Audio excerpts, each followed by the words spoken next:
तो दोस्तों आज मैं एक्सप्लेन करने वाला हूँ एक टर्किश हॉरर मूवी को जिसका नाम है ए जिन्नी, जो कि 2018 में रिलीज हुई थी। इस मूवी के डायरेक्टर हैं मेहमत सैगलैम। और अगर आप इस मूवी को देखना चाहते हैं तो उसका लिंक मैं आपको नीचे डिस्क्रिप्शन में दे दूंगा, आप जाकर देख सकते हैं। एंड अगर आपको ये मूवी पसंद आती है तो एक लाइक कर देना वीडियो को और कमेंट करके कह देना कि इसका सेकंड पार्ट भी एक्सप्लेन कर दो, ताकि मैं जल्दी से जल्दी उस पार्ट को भी एक्सप्लेन कर दूंगा। तो चलिए अब बिना किसी देरी के चलते हैं सीधा वीडियो की तरफ। तो मूवी की स्टार्टिंग में हम एक कपल को देखते हैं जो कि अपने बेटे कादिर के लिए एक होजा के पास में आए हुए थे।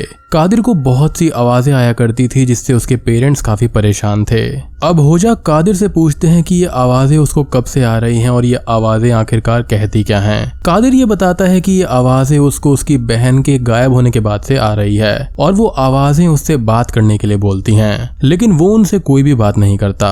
अब बच्चे के सामने तो होजा बोल देते हैं कि ये आम सी बात है। होजा कादिर के फादर को अकेले में ले जाता है। अब होजा कादिर के फादर से ये बोलते हैं कि क्या उसने कोई ऐसी चीज ली है जो किसी और की थी। कादिर के फादर ये बताते हैं कि एक ग्रेवयार्ड में एक नन की बॉडी दफन थी। वहां पर एक टेरिफाइंग सिलुएट भी बना हुआ था, यानी कि एक डार्क और टेरिफाइंग शेप वहां पर बनी हुई थी जो कि उस नन की बॉडी की प्रोटेक्शन कर रही थी। असल में उस नन के पास में एक बहुत ही कीमती ब्रेसलेट था जिसको कादिर के फादर ने एक दूसरे होजा की मदद से चुरा लिया था। अब आगे बताते हुए वो ये बोलते हैं कि वो ब्रेसलेट उसने अपनी बेटी के कमरे में छुपाया था और उसके कुछ ही दिन के बाद में उसकी बेटी भी गायब हो गई एंड साथ में वो ब्रेसलेट भी गायब हो गया। उनकी बेटी का नाम यहाँ पर दोईगू था। होजा फिलहाल उनकी कोई भी मदद नहीं कर सकते क्योंकि होजा को अपनी फैमिली के लिए डर था, क्योंकि जिन्स का नाम लेना भी उनको इनवाइट करने जैसा होता है। उनका कहना था कि जिन्स अच्छे और बुरे दोनों होते हैं और ये काम इविल जिन्स का है। वो उस ब्रेसलेट के बदले में उनकी बेटी को ले गए हैं एंड कादिर को जो आवाजें आ रही हैं वो अच्छे जिन्स की हैं। एक दूसरा जिन कबीला है जो कि कादिर को बचा रहा है। कादिर ठीक हो जाएगा बट उनकी बेटी के लिए वो कोई भी हेल्प नहीं कर सकता क्योंकि जिस होजा ने उनकी हेल्प करी थी वो मारा गया है। बट यहाँ पर भी एक बहुत बड़ा ट्विस्ट है जिसके बारे में हम एंड में डिस्कस करेंगे। यहाँ पर कादिर के फादर ये बताते हैं कि उनके फादर यानी कि कादिर के ग्रैंडफादर जिन से कम्युनिकेट कर सकते थे और शायद इसी वजह से ये दूसरा जिन कबीला कादिर को बचा रहा था। खैर अब कई साल बीत जाते हैं और कादिर बड़ा हो जाता है। कादिर की अब एक गर्लफ्रेंड आसले उससे मिलने आती है और वो कादिर को ये बताती है कि वो लोग एक अबैंडन्ड विलेज में एक डॉक्यूमेंट्री शूट करने जा रहे हैं। अब यहाँ पर आसले अपनी फ्रेंड एमल को रात को अपने दूसरे दोस्त हाका के साथ में कादिर के घर पर आने के लिए बोल देती है ताकि वो सब लोग साथ में वहां पर जाएंगे, यानी कि उस अबैंडन्ड विलेज में। अब रात को कादिर और आसले आपस में बात करते हैं और वो उसको जिन के बारे में बताता है, जहां हमको ये पता चलता है कि कादिर जिन से कम्युनिकेट कर सकता था। तभी वहां पर हाका और एमएल भी आ जाते हैं जो रात को वहीं पर रुककर सुबह कादिर के घर से ही विलेज के लिए निकलने वाले थे। अब एमएल बाथरूम यूज करती है जहां पर हम देख पाते हैं कि उसके पीछे एक इविल नन की स्पिरिट थी जो कि सडनली गायब हो जाती है। ये वेलक है क्या?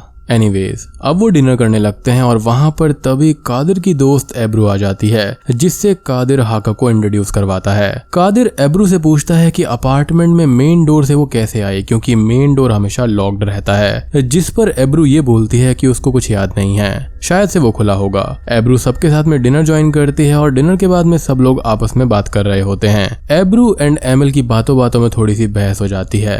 अब कादिर सबको ये समझाता है कि ऐसी जगहों पर अक्सर जिन्स रहते हैं एंड वो लोग वहां पर केयरफुल रहें, किसी भी चीज को हाथ ना लगाएं और किसी भी ऐसी वैसी जगह पर टॉयलेट ना जाएं। अब रात को सभी लोग सो जाते हैं जहां पर कादिर को एक सपना आता है और सपने में वो खुद को एक सुनसान जगह पर पाता है। सपने के अंदर वो किसी से ये बोलता है कि वो नहीं जानता कि उसको क्या करना चाहिए। साथ ही साथ वो ये भी बोलता है कि वो नहीं चाहता कि वो जिन्स की मदद ले और वो कोई गलत काम भी नहीं करना चाहता। एंड आज तक उसने जो कुछ सीखा है यानी कि जिन्स को बुलाना, वो उसको कब इस्तेमाल करेगा, जिसके बारे में उसको कोई भी जवाब नहीं मिलता। अब दूसरी ओर एस्ले को नींद नहीं आती और वो सोडा पीने के लिए किचन में चली जाती है। किचन के अंदर ट्रांस स्टेट में एमएल चलकर आती है जिसको एस्ले सोडा देकर सोने चली जाती है, लेकिन वापस रूम के अंदर आने पर एस्ले को एमएल वहीं पर सोती हुई मिलती है और वो इस चीज से डर जाती है। डरने के बाद में वो सीधा कादिर के पास सोने चली जाती है। अब थोड़ी देर के बाद में बाथरूम का दरवाजा अपने आप ही ओपन हो जाता है, जिससे कि एमएल की नींद खुल जाती है। एमएल अब बाहर जाकर चेक करती है, जहाँ पर उसको कोई भी नहीं मिलता और वो कादिर के साथ में एस्ले को सोते हुए देख लेती है। एमएल को एब्रू के रूम से आवाजें आने लगती हैं एंड उसको ये लगता है कि हाका और एब्रू एक साथ हैं। खैर अब वो वापस रूम में आकर लेट जाती है, जहाँ पर एक साया उसके सामने से चलकर जाता है। साथ ही साथ बालकनी का गेट अपने आप ही ओपन हो जाता है, जिससे एमएल डर कर ब्लैंकेट में छुप जाती है। और अब अगले दिन सभी लोग उस विलेज के लिए निकल पड़ते हैं। सभी लोग विलेज पहुंच जाते हैं और विलेज को देखने लगते हैं। हाका ने उसी विलेज के एक आदमी ओमर को वहां पर बुलाया था, जो उनको विलेज के बारे में बताने वाला था। अब वो लोग ओमर का एक इंटरव्यू लेने का डिसाइड करते हैं और एमएल एक अच्छी लोकेशन देखने वहां से चली जाती है। कादिर भी विलेज में घूम रहा था और वो एक वेल के पास में जाता है और एस्ले उसके पास में आ जाती है, जिससे वो थोड़ा डर जाता है। एमएल विलेज में बहुत से घरों में घूमती है, जहाँ पर उसको कुछ अजीब अजीब चीजें मिलती हैं और अजीब अजीब सी आवाजें आने लगती हैं। अब एमिल वापस आ जाती है, जहां पर एब्रू और हाका ओमर का इंटरव्यू ले रहे थे। ओमर ये बताता है कि पास में ही एक फैक्ट्री ओपन हुई थी और विलेज के लोग पैसा कमाने वहां पर जाते थे। अब मोस्टली जो लोग थे वो यंग पीपल थे और धीरे धीरे ज्यादातर लोग बड़ी सिटीज में रहने लगे ताकि वो फैक्ट्री में आसानी से जा पाएं। और कुछ लोग जो बूढ़े थे वो विलेज में बच गए और समय के साथ में उनकी मृत्यु हो गई, जिसके बाद में ये पूरा का पूरा गाँव एक खंडर बन गया। और यहाँ पर एब्रू और हाका को साथ देखकर एमएल थोड़ी चिढ़ जाती है, क्योंकि वो उसको पसंद करती थी। एमएल और हाका आपस में बात करते हैं, जहां पर एमएल ये बोलती है कि रात को हाका एब्रू के साथ था, क्योंकि एमएल ने एब्रू के रूम से कुछ आवाजें सुनी थी। हाका इस चीज से इनकार कर देता है और ये बोलता है कि वो रात भर अपने ही कमरे में सो रहा था। वो उससे ये भी पूछता है कि क्या उसने उसका कमरा चेक करा था, जिस पर एमएल ऑब्वियसली मना कर देती है। अब सभी लोग रात में बैठे होते हैं, जहां पर कादिर के जिन से कम्युनिकेट करने की बात निकल कर आती है। हाका यहाँ पर ये बोलता है कि ये बिल्कुल हो सकता है, क्योंकि उसके पास में डरावनी चीजें रहती हैं, जिस पर कादिर उससे ऐसा बोलने की वजह पूछता है। तभी हमको पिछली रात का एक फ्लैशबैक दिखाया जाता है, जहाँ पर हाका बाथरूम यूज करने गया था, जहाँ पर उसको एक छोटी बच्ची की स्पिरिट दिखाई देती है, जो कि उसको हॉन्ट करती है। हाका की बात को वो लोग इग्नोर कर देते हैं और अब सब लोग शूटिंग के लिए रेडी हो जाते हैं एंड एब्रू विलेज में घूमने के लिए निकल जाती है। अब शूटिंग इक्विपमेंट्स को सेट करते हुए एमएल एस्ले से बोलती है कि एस्ले रात को कादिर के साथ में ही थी और एमएल एस्ले से मजाक करने लगती है, लेकिन वो उससे ये बोलती है कि वो डर गई थी और इसलिए कादिर के साथ में सोने चली गई थी। लेकिन कुछ ही टाइम के बाद में वो वापस बाहर सोने भी आ गई थी, क्योंकि यहाँ पर कादिर का ये मानना था कि सारे लोग उनके बारे में गलत सोचेंगे। Good boy. खैर अब एमएल हाका के साथ में विलेज में घूमने निकल जाती है, जहां पर वो लोग आपस में बातें करते हैं एंड वो लोग एक दूसरे को पसंद भी करते थे। एस्ले कादिर से बोलती है कि वो हाका और एमएल को देखने जा रही है, जिस पर कादिर मना करता है, बट एस्ले चली जाती है।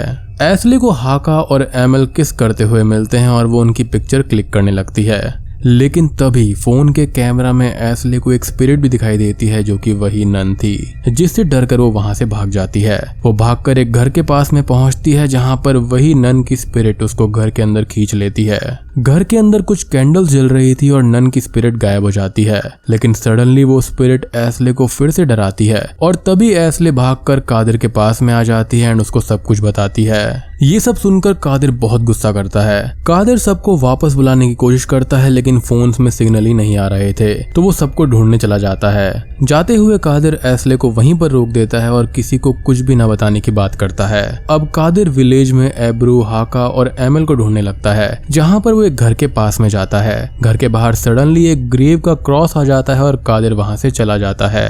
कादिर एक वेल के पास में जाता है, जहाँ पर वेल के अंदर उसको एक स्पिरिट दिखाई देती है, जिससे वो काफी डर जाता है। तभी हम हाका को एस्ले के पास आते हुए देखते हैं। अब यहाँ पर हाका एस्ले से पूछता है कि क्या कादिर ने कुछ कहा, जिस पर एस्ले ये बोलती है कि कादिर ने कुछ भी नहीं बोला।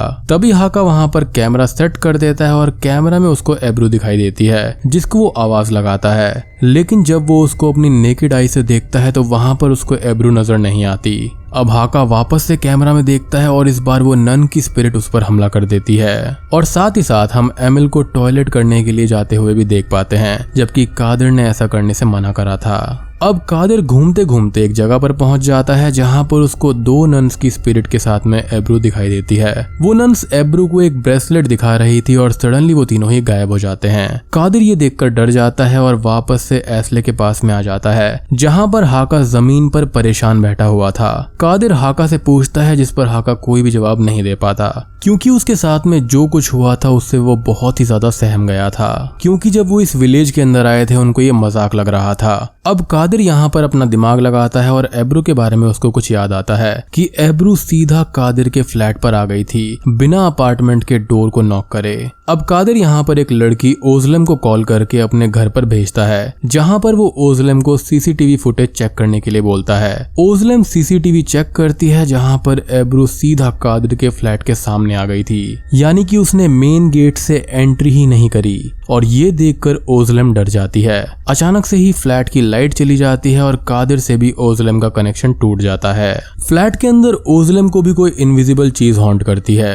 अब जहाँ पर एमएल टॉयलेट कर रही थी वहाँ पर एब्रू आ जाती है। एब्रू अचानक से ही एमएल पर अटैक करती है और एमएल वहाँ से भाग जाती है। एमएल जाकर एक घर के अंदर छुप जाती है और एब्रू वहाँ पर आकर उसको चोक करने लगती है। एंड हम यहाँ पर क्लियरली देख सकते हैं कि एब्रू पूरी तरह जिन के कंट्रोल में थी। यहाँ पर कादिर हाका और एसले को ये बताता है कि उसने एब्रू को 2 स्पिरिट्स के साथ में देखा था। ये दोनों ही स्पिरिट्स जिन्नी थी, यानी कि फीमेल जिन्स, और एब्रू को उन्होंने पजेस किया हुआ है। वो लोग किसी इविल चीज के लिए प्रिपेयर कर रहे हैं। कादिर ये बोलता है कि उसको एब्रू को कैसे भी बचाना होगा और वो सनसेट की डायरेक्शन को ध्यान में रखकर एक रिचुअल करता है। रिचुअल में एक फायर से सर्कल बनाया जाता है एंड उसके अंदर कादिर, हाका और एसले थे। अब वो लोग रिचुअल कंप्लीट कर लेते हैं और कादिर हाका को सर्कल से बाहर भेजता है। कादिर ये बोलता है कि यहाँ पर एब्रू आएगी एंड अगर वो सर्कल और सर्कल के अंदर कादिर और एसले को नहीं देख पाती तो वो जिन है एंड उसको किसी भी तरह करके एब्रू को इस सर्कल के अंदर लाना होगा। यहाँ पर उसकी जान को तो खतरा है, लेकिन कादिर को पता है कि उसको कैसे बचाना है। बेसिकली ये रिचुअल ऐसा था कि इसके अंदर आते ही एब्रू यहाँ पर रहेगी और जो जिन है वो बाहर रह जाएगा।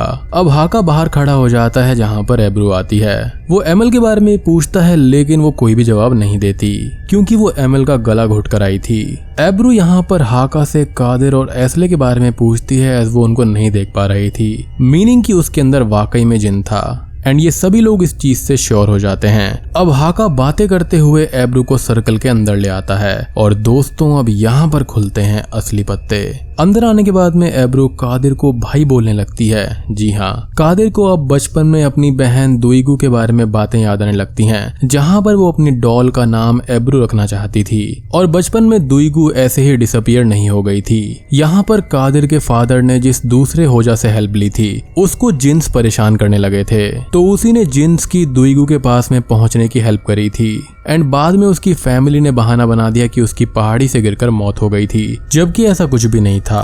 कादिर अब एब्रू को गले लगाकर रोने लगता है और कादिर बोलता है कि एब्रू उसकी बहन दुईगू है जो अब काफी बड़ी हो गई है। और बूम, ये मूवी यहीं पर खत्म हो जाती है। तो दोस्तों ये थी ए जिन्नी मूवी की कहानी। तो बात करते हैं कि यहाँ पर हुआ क्या है। बचपन में एक नन की बॉडी से कादिर के पिता ने कीमती ब्रेसलेट चुराया जिसकी रक्षा ये जिन्स कर रहे थे, यानी कि इविल जिन्स। होजा की मदद से कादिर की बहन दुईगू को किडनैप कर लिया गया एंड ये वो स्टार्टिंग वाला होजा नहीं है जो कि बूढ़ा व्यक्ति था। ये कोई दूसरा होजा है जिसकी मदद से यहाँ पर कादिर के पिता ने उस ब्रेसलेट को चुराया था। अब यहाँ पर दुईगू के रूम के अंदर ही वो ब्रेसलेट रखा गया था एंड उसी के पास में वो था। वो बच्ची थी तो उसने वो पहन लिया होगा, तो ये जिन्स उसको कहीं पर ले गए क्योंकि ये जिन्स कादिर के पिता को वही दर्द देना चाहते थे जो उसने उस नन को दिया।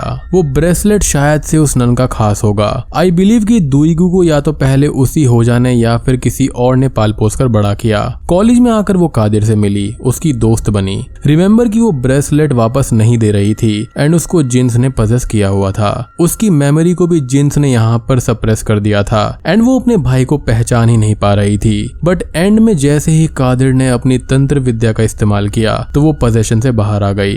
एक सीन में हमने उस ब्रेसलेट की एक झलक भी देखी थी जब कादिर ने अपनी बहन को 2 नन्स के साथ में देखा था, यानी कि उन जिन्नी के साथ में। तो आई गेस कि वहां पर उसने वो ब्रेसलेट तो दे दिया था बट जिन्स उसको छोड़ना नहीं चाहते थे ताकि कादिर के पिता को सजा मिलती रहे। बट एंड में Kadir saved his sister. And अब बात करते हैं कि यहाँ पर एमएल का क्या हुआ। तो मेरे हिसाब से यहाँ पर एमएल को मार दिया गया था क्योंकि जिस हिसाब से वो उसका गला दबा रही थी उस हिसाब से तो वो मरी गई होगी। तो दोस्तों ये थी ए जिन्नी फिल्म की कहानी। उम्मीद करता हूँ कि आपको मूवी पसंद आई होगी। तो चैनल पर नए हैं तो सब्सक्राइब कर दीजिए एंड मेक श्योर कि आप बेल आइकॉन दबा देना ताकि मेरी वीडियो की नोटिफिकेशन आप तक सबसे पहले पहुंच जाएगी। तो मैं आप सबको मिलता हूँ अगली वीडियो के साथ में। तब तक के लिए स्टे